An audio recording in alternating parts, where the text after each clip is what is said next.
नमस्कार दोस्तों, आप देख रहे हैं दिनेश टॉक्स। और माफ़ी चाहूँगा, काफ़ी दिन से वीडियो नहीं आए हैं, लेकिन अभी वीडियो आ रही है मेरी आज। और आज का जो वीडियो है ना, वो एक सामाजिक टॉपिक पर है, तो यूट्यूब के टॉपिक पर नहीं है। तो कई लोग अगर स्किप करना चाहते हैं वीडियो स्किप कर सकते हैं। अंकिता भंडारी 19 साल की एक लड़की जो कि अचानक गायब हो जाती है। 5 दिन गायब होने के बाद 5वें दिन उसका शव मिलता है, उसकी बॉडी मिलती है नहर में, जो कि ऋषिकेश में है। और ये उत्तराखंड की घटना है। अगर आपने अखबार, टीवी वगैरह आप देखते होंगे तो आपने न्यूज़ में देखा होगा। अब मैं भी उत्तराखंड से बिलोंग करता हूँ और मेरा उत्तराखंड से नाता है। उत्तराखंड की जो हमारी जो एक तरीके से नेचर कह लीजिए, और हमारा उत्तराखंड की जो हवा पानी है उसको मैं अच्छे से समझता हूँ। मैंने बचपन पूरा बिताया वहाँ पर।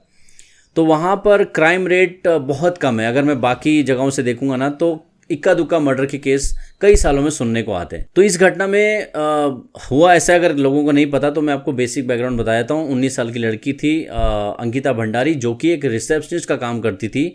वनंतरा नाम का एक रिजॉर्ट है, जो कि बीजेपी के सीनियर लीडर विनोद आर्या, उनके बेटे पुलकित आर्या का है।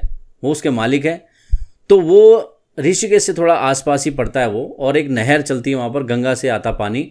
तो वो जो नहर है, चीला नहर बोलते हैं उसको, उसके आसपास ये रिजॉर्ट है और वहीं पर ये घटनाक्रम हुआ है, ये हत्याकांड हुआ है। और पुलिस ने अभी तीनों को गिरफ्तार कर लिया है, क्योंकि अपना जुर्म उन्होंने कबूल कर लिया है। उन्होंने बताया कि उन्होंने ये धक्का दे करके जो अंकिता है उसको नहर में फेंका था, और पुलिस ने अभी आज बॉडी बरामद कर ली है। तो ये घटनाक्रम में जो सबसे बड़ा चौंकाने वाला पहलू ये आ रहा है कि वेश्यावृत्ति में धकेलने की कोशिश की गई थी अंकिता भंडारी को, जिसका उसने विरोध किया, और इसी से नाराज होकर जो आरोपी हैं उन्होंने उसको नहर में फेंक दिया। तो देखो, अब सोच के देखो कि रिजॉर्ट में गेस्ट के साथ सोने के लिए रिसेप्शनिस्ट को फोर्स कर रहे थे, और वो एक लड़की थी जो कि उसको पहला महीना भी उसका यानी जॉब पर कंप्लीट नहीं हुआ था, उसकी पहली सैलरी भी नहीं आई थी। तो यानी वहाँ पर उस रिजॉर्ट में बहुत कुछ हो रहा था, बहुत कुछ और भी काम हो रहे थे। ये उसने एक्सपोज करने की धमकी दी थी, और इसी वजह से उनको अपना डर था इस चीज़ का। और बड़ी रसूखदार फैमिली से जो पुलकित आर्या वो बिलोंग करता है, और क्योंकि हरिद्वार से विनोद आर्या का संबंध है, वो राज्य मंत्री भी रह चुके हैं बीजेपी में, काफ़ी सीनियर लीडर हैं, उनका बेटा होना, और अंकित आर्या जो कि बड़ा भाई है पुलकित का, वो भी सीनियर लीडर है वहाँ पर बीजेपी में, और बीजेपी की सरकार है, बीजेपी की सरकार देश में भी है। तो इसलिए इतने सारा रसूख होने का जो घमंड है ना, वही चढ़कर बोलता है। और हमारे समाज का ये दिखाता है कि अगर कोई पावरफुल है ना, तो उसको लगता है कि वो कुछ भी कर सकता है, वो किसी के ऊपर भी हाथ डाल सकता है और आराम से निकल सकता है। क्योंकि जो पुलकित आर्या, वो ये वाला काम जो उसने किया है, ये तो उसका सामने आ गया, लेकिन और भी बहुत सारे उसके पिछले छोटे मोटे घटनाक्रम उसने किए हैं, जिसकी वजह से वो पुलिस ने उसको पकड़ा भी था, बट छोड़ दिया गया था।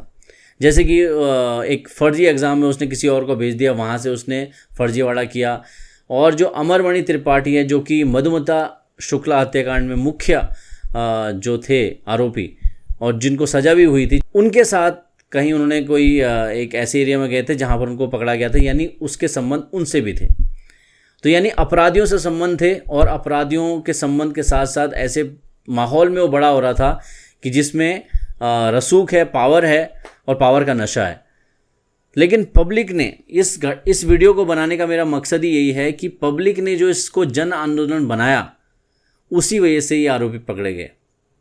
क्योंकि जब 18 सितंबर को गायब हुई थी लड़की, और 19 सितंबर को आरोपियों ने ही कॉल करके पुलिस को बताया कि लड़की गायब हुई है हमारे रिजॉर्ट से, तो इनका पता लगाइए। उनको लगा था वो बहुत सियाणे हैं और वो बच जाएंगे, क्योंकि यहाँ पर उनको पता नहीं था कि पुलिस के पीछे जनता लगेगी, और जनता के प्रेशर में आके पुलिस को केस सॉल्व करना पड़ेगा, और यहाँ पर जो सीएम है उत्तराखंड के, उनको भी प्रेशर देना पड़ेगा। क्योंकि पब्लिक ने इतना प्रेशर बनाया था कि उसी वजह से यहाँ पर पुलिस ने एक्शन लिया, और जब उन्होंने बाकी चीज़ें खंगाली, उसके बाद उनको मिल गया। और यहाँ पर बीजेपी की किरकिरी हुई है, बीजेपी ने उन दोनों को निकाल दिया है, यानी कि जो विनोद आर्या है, उनके बेटे अंकित आर्या, दोनों को हटा दिया है पार्टी से। ये उनका एक्शन है, और साथ में उन्होंने कहा कि हम मजबूत केस बनाएंगे, पूरे एविडेंस कलेक्ट करके इनको कड़ी से कड़ी सज़ा दिलवाएंगे। अच्छा, ये घटना पहले नहीं है कि ऐसी कि जिसमें मतलब कोई रसूखदार शामिल हुआ और उसको, क्योंकि कोर्ट सिस्टम हमारा ऐसा है कि यहाँ पर केसेस आज चर्चा का विषय है, सब लोग बात कर रहे हैं, लेकिन एक टाइम आएगा जब लोग भूल जाएंगे, अपने अपने काम में लग जाएंगे, तो उसी टाइम में ये लोग अपना पैंतरा चलाएंगे 1 महीने बाद, 3 महीने बाद, 4 महीने बाद, 6 महीने बाद, 1 साल बाद। आप तो भूल जाएंगे, आपको लगेगा कि यार वो तो जेल के अंदर चले गए, केस चल रहा होगा।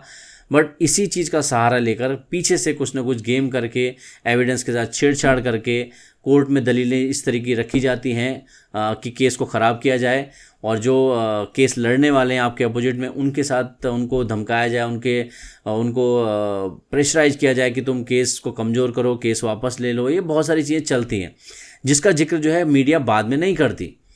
तो यही सबसे बड़ा खेल होता है। जब निर्भया के साथ भी केस हुआ था तो उसके बाद भी वो पूरे देश में चर्चा का विषय था, लेकिन 7.5-8 साल बाद जाके उनको सजा हुई। उसके बाद भी उनको बचाने के लिए कई लोग सिलाई मशीन दे रहे हैं, कोई कुछ कर रहा है, यानी उसके लिए भी उनकी पूरी संवेदनाएं आ रही थी बाहर पॉलिटिकल पार्टीज़ की।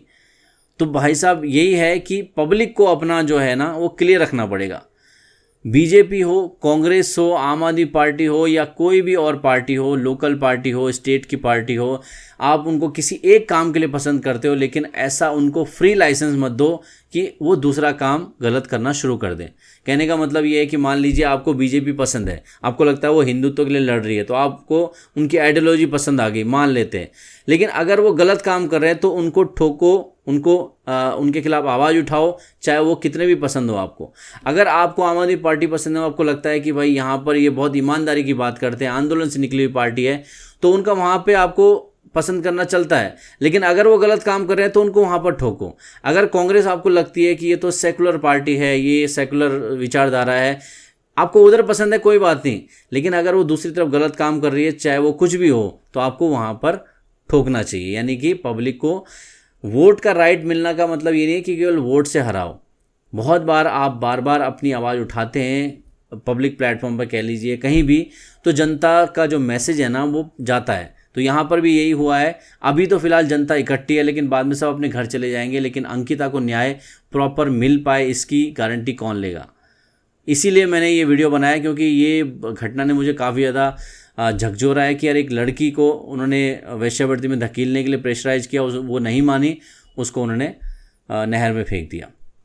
तो ऐसा किसी के साथ भी हो सकता है। मतलब रसूख का जो नशा है वो किसी के ऊपर भी हावी हो गया, किसी गरीब, किसी मासूम की जान के साथ खिलवाड़ कभी भी हो सकता है।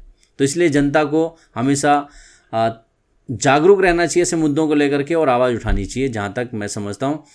और इसकी एक डिटेल जो स्टोरी है पूरी क्राइम की, अगर बहुत सारे लोगों को समझ में नहीं आया कि स्टोरी क्या है और कैसे पुलिस ने क्रैक किया जो पूरा केस है, तो वो मैंने अपने क्राइम स्टोरी वाले चैनल पर डाला है, क्योंकि वो मेरा क्राइम स्टोरी बेस्ड ही चैनल है, तो वहाँ पर मैंने पूरा बताया। लेकिन आप कंटिन्यूअस अगर आप सोशल मीडिया पे जुड़े हैं तो वहाँ पर भी हैशटैग अंकिता को जस्टिस के लिए आप ज़रूर लिखिएगा। हैशटैग जस्टिस फॉर अंकिता लिख सकते हैं, आपकी मर्ज़ी, आप कोई भी हैशटैग चलाइए, लेकिन आप कर सकते हैं।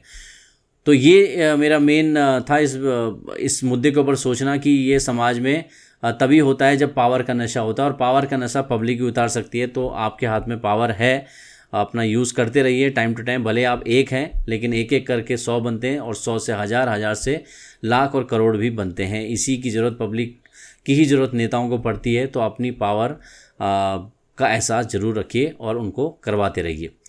तो आपका इसके ऊपर क्या कहना है, इस घटना के ऊपर, मुझे कमेंट सेक्शन में जरूर बताइएगा। मैं मिलता हूँ नेक्स्ट वीडियो के साथ। तब तक के लिए थैंक यू वेरी मच। आप मुझे देखते हैं, और मेरा एक इंटरव्यू भी है जो कल एक टीवी पे आ रहा है, मेरा मतलब पहला इंटरव्यू है टीवी पे आने वाला। तो वह एक्सप्रेस न्यूज़ भारत पे आएगा कल 2 बजे। अगर आपके पास जियो टीवी है, जियो सेट टॉप बॉक्स है, या फिर टाटा स्काई है, तो आप देख सकते हैं उसमें, अगर आप देखेंगे। नहीं तो एक्सप्रेस न्यूज़ भारत का यूट्यूब चैनल भी है, वहाँ भी लाइव टेलीकास्ट हो जाएगा, या फिर बाद में अपलोड हो जाएगा। मैं लिंक शेयर कर दूँगा। तो मैं मिलता हूँ नेक्स्ट वीडियो के साथ। तब तक के लिए जय हिंद।